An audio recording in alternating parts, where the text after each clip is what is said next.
This special edition of Face the State on this Thursday night. We are joined now by the Lieutenant Governor, Susan Bysiewicz. And Governor Bysiewicz, thank you for being with us here. And I know we've had some technical issues with Skype and Zoom and so forth. And one of these days we'll be able to get you back in here in person. But thank you for being with us tonight and for bearing through all of this.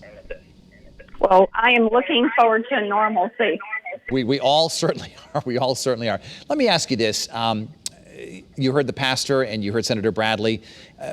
They want some change in the future of the state in terms of how things are conducted. What kind of things are you and the governor talking about in terms of improving race relations in our state? Well, first I'll say that we're in the midst of a public health emergency.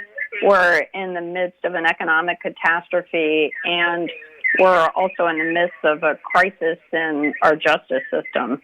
And so the governor and I are looking at all kinds of things. We know the legislature has some things that they would like to do to further transparency in police departments, accountability in police departments. At the same time, we know we need many more people of color on our local police departments and in our state police force. And I've been actively trying to recruit women and people of color to our police force. We also need to have some conversations about equity in terms of education, healthcare, our economy, because racism has been around for hundreds of years, and we still have so much to do at every level of government, community, state, and national, clearly. The governor is at a vigil tonight, and you have been to some demonstrations as well. When you attend these protests, what goes through your mind? What are you experiencing? Well, first of all, I've been struck by the intense emotion, the anger, the frustration that people have. I feel the same. The governor feels the same. We are in solidarity with the protesters. We're happy that the majority of the protests and vigils have been very calm and peaceful. We haven't had property destruction and looting like they have in other states. Our governor has not called out the National Guard because that hasn't been necessary. And so, we think that people should voice their concerns, their frustrations, exercise their First Amendment rights, but do it in a peaceful way.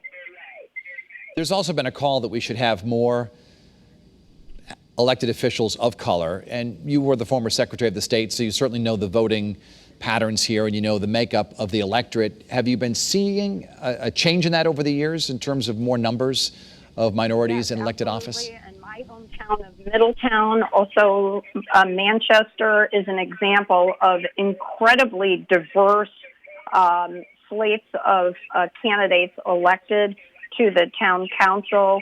And we're starting to see it, but we need much more of that. And that's why there are two things that everyone can do. First, fill out your census.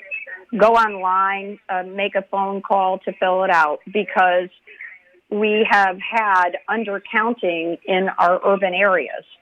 So we need to make sure people's voices are heard by making sure they stand up and are counted in our census. And also, our voices are in our vote. And we need all of the people who have issued a call to action, who are protesting. Every eligible person needs to get out and vote, because that's where we can begin to make change in our elected officials and in the policies we'd like to see.